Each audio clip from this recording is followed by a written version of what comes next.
Los animales y la glándula pineal. A diferencia de la ubicación que tiene en los seres humanos y en otros primates, está metida en el cerebro, la glándula pineal se encuentra cerca de la superficie del cráneo en muchas formas inferiores de vida, incluidos anfibios, reptiles, peces, aves y ciertos mamíferos.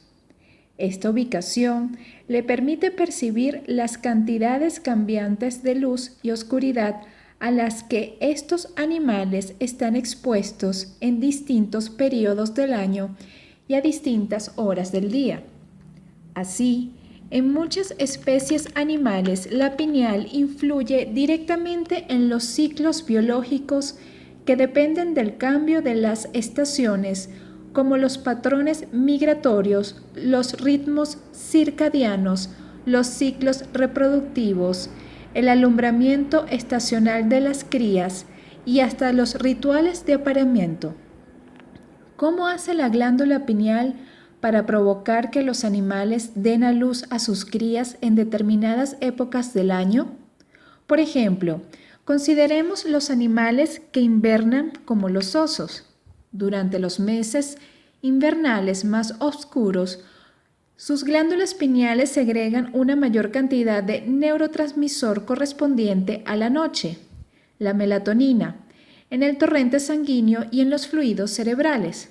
Parte de esta melatonina es absorbida por la glándula pituitaria, la cual responde produciendo neurohormonas que inhiben la actividad de los órganos sexuales, disminuyendo el impulso sexual de los animales. La glándula pineal también transforma la melatonina en una neurohormona llamada 5-metoxitriptamina, que elimina el impulso sexual y disminuye el apetito en algunas especies de mamíferos que hibernan. La química modificada de su cerebro también produce una desaceleración en el metabolismo y otras funciones corporales de estos animales, lo que provoca que duerman a lo largo de todo el invierno.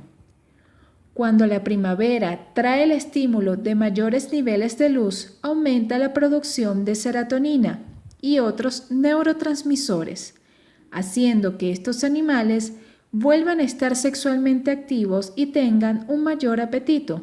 Como resultado, alumbran y crían a su descendencia durante los meses más cálidos, cuando el suministro de alimentos y otras condiciones ambientales favorecen su supervivencia. Hipocampo. El hipocampo forma los recuerdos a largo plazo. Debe su nombre, que deriva del griego, al hecho de que esta región del cerebro se asemeja a un caballo de mar. Aprendamos de las nuevas experiencias y formamos recuerdos gracias a esta zona del mesencéfalo.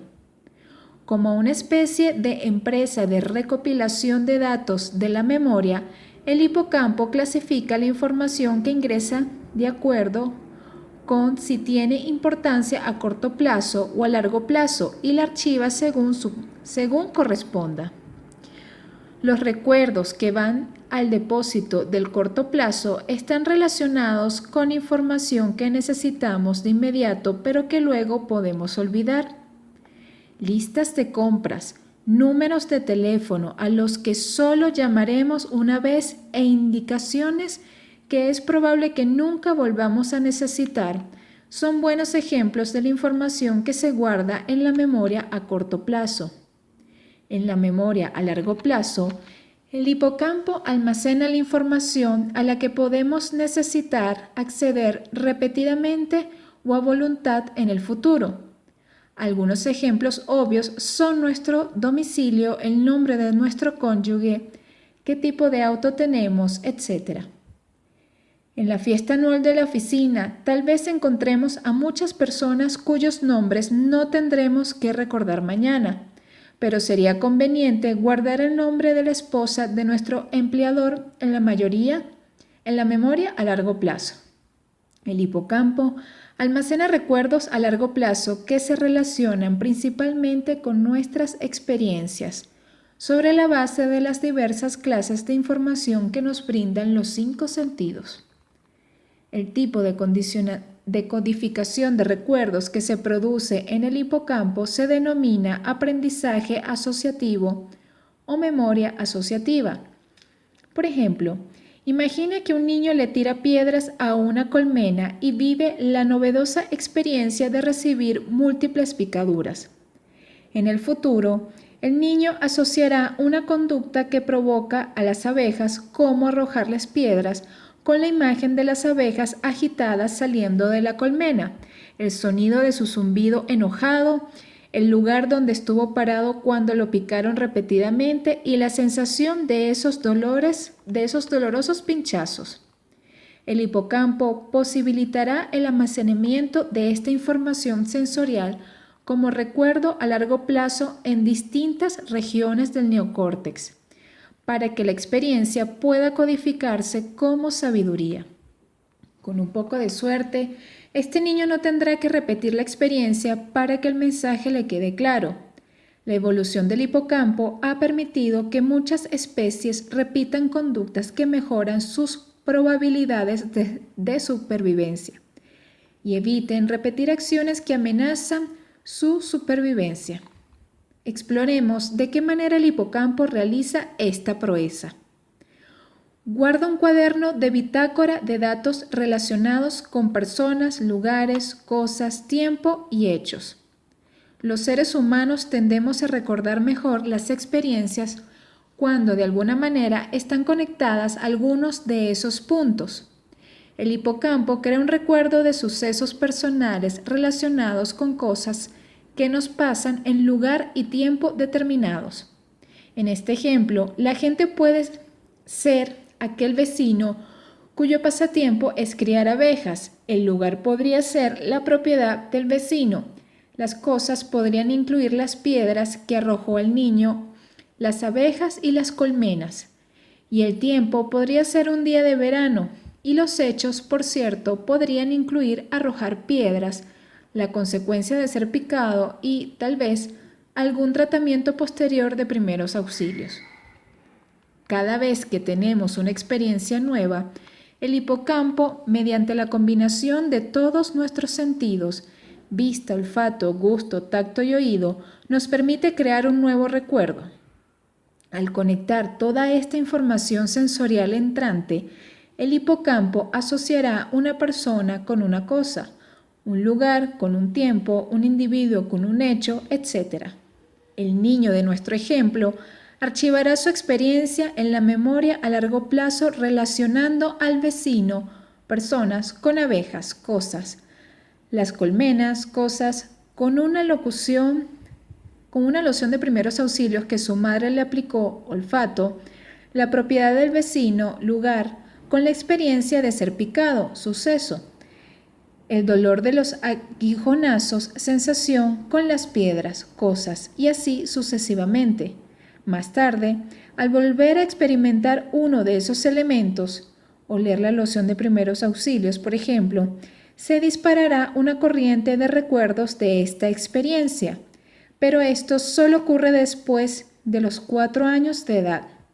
La razón por la que no podemos guardar muchos recuerdos conscientes cuando somos muy pequeños es que el hipocampo no está completamente desarrollado hasta que alcanzamos los 4 años.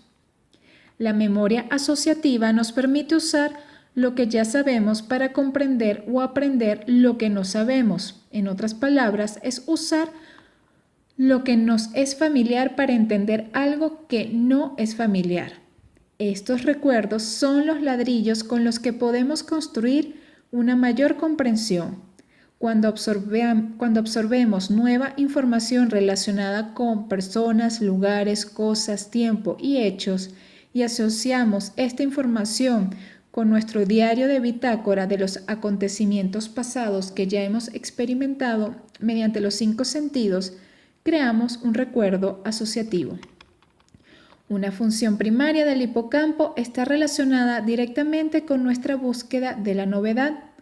Esta es la parte del cerebro responsable de volver conocido lo desconocido. Por ejemplo, Si se destruye el hipocampo en animales de laboratorio y luego se les da a estos la oportunidad de explorar nuevos ambientes, ignorarán las áreas que no les son familiares y volverán repetidamente a las que conocen de su jaula. En efecto, la nueva investigación sugiere que nuestras ideas acerca de lo que motiva el aprendizaje tal vez no sean muy exactas. Algunos científicos están reevaluando sus antiguos modelos basados en la conducta condicionada, donde la recompensa o el castigo, placer o dolor, parecen suministrar los incentivos para que los animales aprendan. Quizás los animales en tales investigaciones, en lugar de aprender, estaban recibiendo entrenamiento. Gran cantidad de estudios que involucran al hipocampo sugieren que, para varias especies animales distintas, aprender cosas nuevas es una recompensa en sí misma. Amígdala. La amígdala, término que significa en forma de almendra, es una estructura del mesencéfalo responsable de alertar al cuerpo en situaciones de vida o muerte.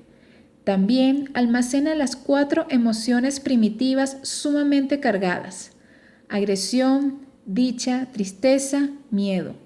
La amígdala también ayuda a asociarle distintas cargas emocionales a nuestros recuerdos a largo plazo.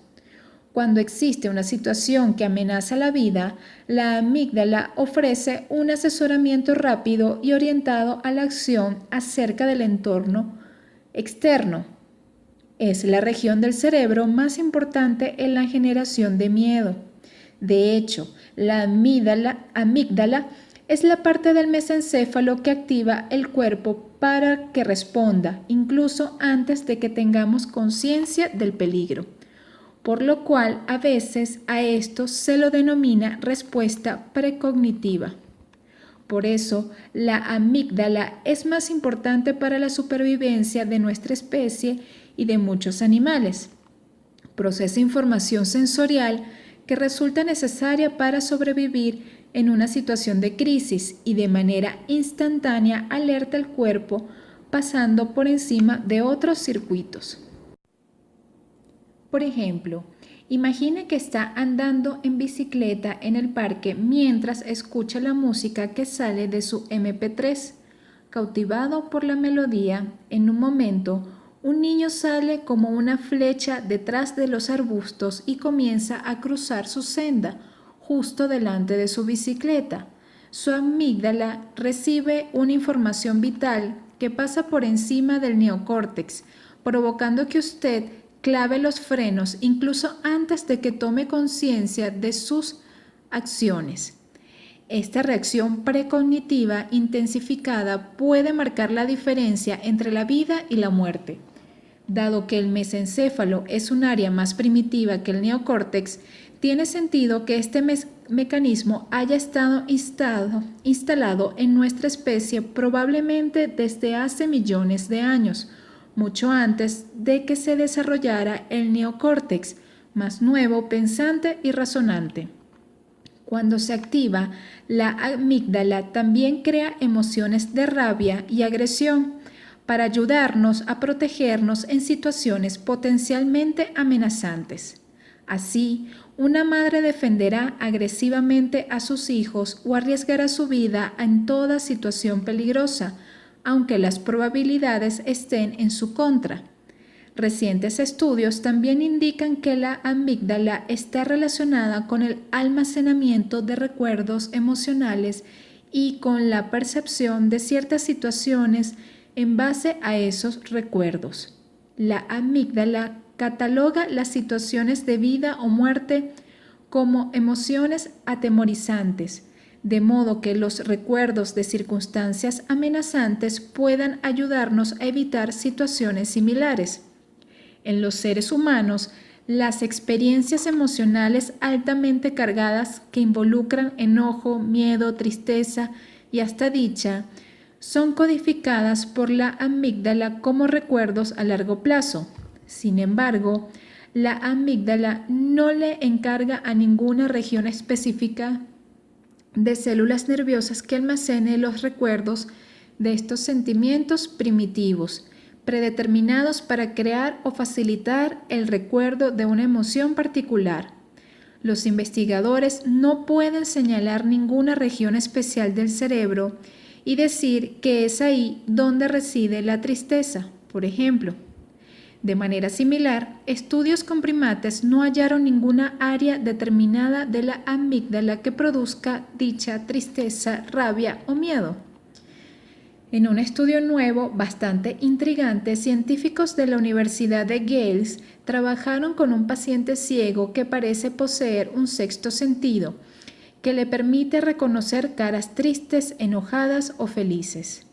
El paciente X, de 52 años, perdió la visión después de haber padecido 2 ataques diferentes que dañaron las áreas del cerebro que procesan las señales visuales. Sin embargo, los escanogramas cerebrales revelan que, cuando mira caras que expresan emoción, se activa otra parte de su cerebro, además del córtex visual, la amígdala.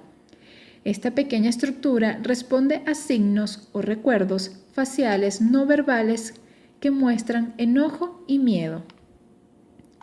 El doctor Alan Peckman, de la Facultad de Psicología de la Universidad de Gales, Bangor, dirigió al equipo de investigación con colegas del norte de Gales y del Hospital Universitario de Ginebra. Descubrieron que el paciente X no podía identificar formas como círculos y cuadrados, mas todavía tampoco podía identificar el sexo de las caras masculinas o femeninas impasibles, ni notar la diferencia entre caras normales y caras desorganizadas. Pero cuando le pidieron a esta persona que identificara las emociones de un rostro humano enojado o feliz, lo hizo con exactitud en un 59% de las veces. La mayoría de los sujetos con los ojos vendados en este tipo de pruebas suele tener éxito el 59% de las veces, con un punto de error en más o menos. Esta es la tasa de éxito en estadísticamente un poco más alta de lo que se podría esperar como producto de la casualidad, y se mantuvo constante también cuando le pidieron que dirigiera entre caras tristes y contentas, o entre temerosas y felices. Considerando este experimento, los investigadores llegaron a la conclusión de que las emociones exhibidas en una cara humana son registradas no en el córtex visual, sino en la amígdala derecha, que se ubica en lo profundo del lóbulo temporal del cerebro. Este descubrimiento es interesante para los científicos que estudian la conducta, dado que se ha relacionado la amígdala derecha con el procesamiento subliminal de los estímulos emocionales en individuos sanos clínicamente, dijo el Dr. Peckman. Lo que el paciente X nos ha ayudado a establecer es que esta área indudablemente procesa las señales visuales de rostros conectadas con todo tipo de expresiones faciales emocionales. Tener memoria almacenada en esta área del cerebro que también provoca respuestas instantáneas podría explicar mucho acerca de la sensibilidad de algunos individuos. Ganglios basales. Los ganglios basales integran los pensamientos y sentimientos con las acciones físicas. Los ganglios basales son intrincados manojos de redes neurológicas que están interconectadas con el neocórtex. Se ubican en cada hemisferio del mesencéfalo, justo debajo del neocórtex y encima de las estructuras más profundas del mesencéfalo. Para ilustrar el funcionamiento de los ganglios basales, recuerde alguna vez en que haya tenido que aprender una habilidad que involucrara movimientos musculares, como andar en bicicleta. Al principio, tendría que pensar de manera consciente en lo que estaba haciendo. Cada vez que practicaba, reforzaba los circuitos neuronales de su cerebro que enviaban órdenes al cuerpo relacionadas con el equilibrio, la coordinación, etc. Luego de mucha repetición, estas redes neuronales quedaron instaladas y sus movimientos al pedalear y mantener el equilibrio se hicieron automáticos. En este momento, sus ganglios basales junto con su cerebro se hicieron cargo de la coordinación de esos movimientos automáticos. Mientras usted andaba en bicicleta, los ganglios basales recibían información sensorial de su entorno por medio de los centros del cerebro consciente superior dentro del neocórtex, además de las órdenes del neocórtex para mover los músculos y orquestar sus acciones. Los ganglios basales integraron sus pensamientos y sentimientos con sus acciones físicas, suavizaron los movimientos motores finos e impidieron que su cuerpo hiciera movimientos aleatorios e involuntarios. Además de ese papel, los ganglios basales nos permiten controlar nuestros impulsos para poner en cámara lenta nuestra ansiedad y contribuir con nuestros sentimientos de placer y éxtasis. A fin de tener un panorama más claro de los importantes roles que desempeñan los ganglios basales, consideremos qué puede suceder cuando funcionan mal. En las personas con síndrome de Tourette, los ganglios basales se disparan de manera incorrecta y no logran coordinar los pensamientos y sentimientos con las acciones. Estas personas suelen perder el control inhibitorio sobre sus impulsos, sienten un exceso de ansiedad y manifiestan conductas incontroladas como movimientos erráticos, contracciones nerviosas, guiños de ojos, giros bruscos de la cabeza, etc. En algún momento, la mayoría de nosotros hemos estado en una situación donde los ganglios basales reciben tanta información del neocórtex que el umbral de carga electroquímica es demasiado alto para que los ganglios basales la procesen. Cuando esto sucede, el estímulo provoca que los ganglios actúen como interruptores en una caja de fusibles y hagan saltar el circuito principal, por decirlo de alguna manera, colocando el cuerpo en un estado temporario de discontinuidad. Por ejemplo, cuando tenemos miedo nos paralizamos, cuando sentimos vergüenza o nos intimidan, a veces nos quedamos mudos. Cuando tratamos de hablar con alguien que nos resulta muy atractivo, nuestra mente en ocasiones se pone en blanco. No es que lo sepa por experiencia personal, solo digo. Así como algunos autos tienen más aceleración que otros, también algunas personas tienen ganglios basales hiperactivos. Estas personas suelen ser ansiosas o nerviosas. Sin una causa aparente, constantemente evalúan su entorno, anticipan los riesgos y se preparan para un peligro potencial. Sus ganglios basales funcionan a un nivel elevado, no lo suficiente alto como para accionar el interruptor de circuitos del cuerpo, pero sí más alto de lo que se aprecia en la mayoría de la gente. Como resultado, estas personas tienden con facilidad a sentirse abrumadas por tensiones menores en su vida. Por otra parte, según los últimos escanogramas funcionales del cerebro, los denominados hacedores o doers suelen tener ganglios basales que funcionan a un nivel levemente más activo que en la mayoría de la gente. Esta actividad incrementada cumple con lo que se supone que debe cumplir, procesa pensamientos y emoción en acción inmediata, pero hacer se convierte en el medio por el que estas personas evitan que sus ganglios basales lleguen a sobrecargarse. La actividad aumentada de los ganglios basales produce un exceso de energía que ellos liberan mediante la acción. Si dejan de hacerlo, pueden experimentar una sobrecarga energética y el subproducto es la ansiedad nerviosa. Un ejemplo simple de esto es la persona que, en un grupo de gente, no puede dejar de mover la pierna arriba y abajo. Sus ganglios basales son levemente hiperactivos y descargan energía ansiosa.